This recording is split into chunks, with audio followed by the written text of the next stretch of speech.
Time অথবা সময় আমাদের জীবনের অবিচ্ছেদ্য একটা অংশ। ইংরেজিতে প্রবাদ আছে, time and tide wait for none, অথবা টাইম ইজ মানি। সেই সময়ের হাত ধরে সময়ের জন্মস্থানের দিকে যাচ্ছি।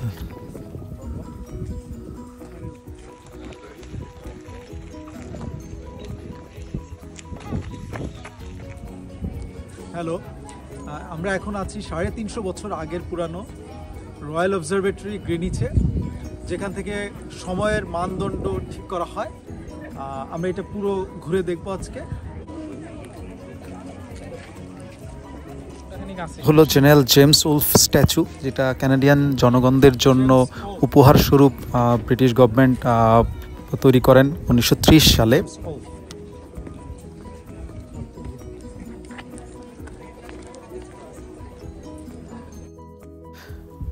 Yes, this is Shepherd Gate clock, which was installed in 1852 by Charles Shepherd. This is the first electronically driven clock at the Royal Observatory in Greenwich. It was key innovation, becoming the first clock to publicly display the GMT.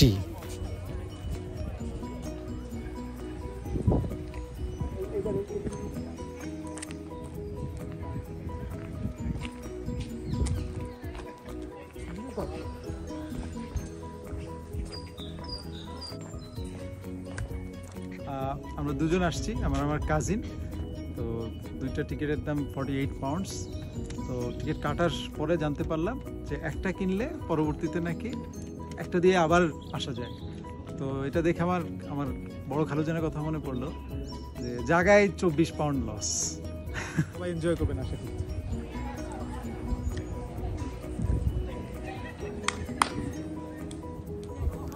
এই ভিউটা জোস। এখান থেকে canary ওয়ার্ফের উঁচু উঁচু দালানগুলা খুব চমৎকার দেখা যায়।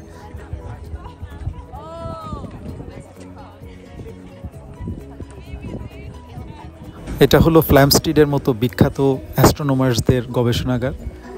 আমি এত ডিটেলস বুঝিও না বা বোঝার চেষ্টাও করি না, শুধু দেখে যাচ্ছি।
এ হলো 100 বছর আগের টেলিস্কোপ, যা দিয়ে জ্যোতির্বিদরা আকাশ রাজির হিসাব নিকাশ করত।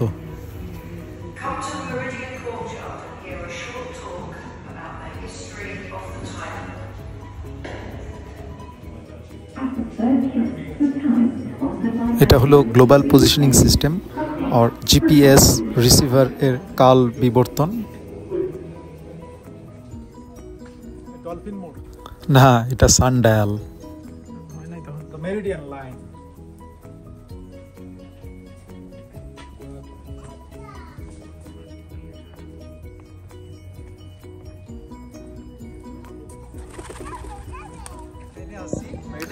আমি এই মুহূর্তে আছি 0 পয়েন্টে 000, যার ডান পাশে ওয়েস্টার্ন হেমিস্ফিয়ার বা পশ্চিম দ্রাঘিমাংশ, বাম পাশে ইস্টার্ন হেমিস্ফিয়ার বা পূর্ব দ্রাঘিমাংশ। পশ্চিম দ্রাঘিমাংশের দিকে আমেরিকা, কানাডা, মেক্সিকো সহ অন্যান্য দেশ আছে। আর পূর্ব দ্রাঘিমাংশে বাংলাদেশ, ভারত, পাকিস্তান সহ ইউরোপের বিভিন্ন দেশ আছে।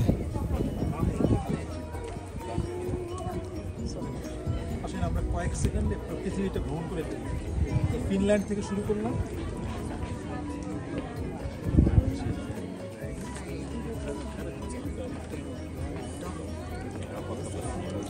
অস্ট্রেলিয়া হয়ে এখানে এসে শেষ করে ফেললাম।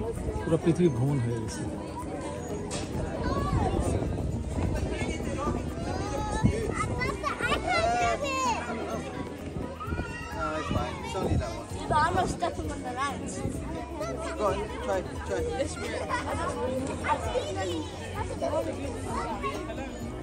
মামাতো ভাই শাওনকে ধন্যবাদ আমার ট্যুরের সঙ্গে থাকার জন্য। যাওয়ার সময় হলো, সবাই ভালো থাকবেন, আল্লাহ হাফেজ।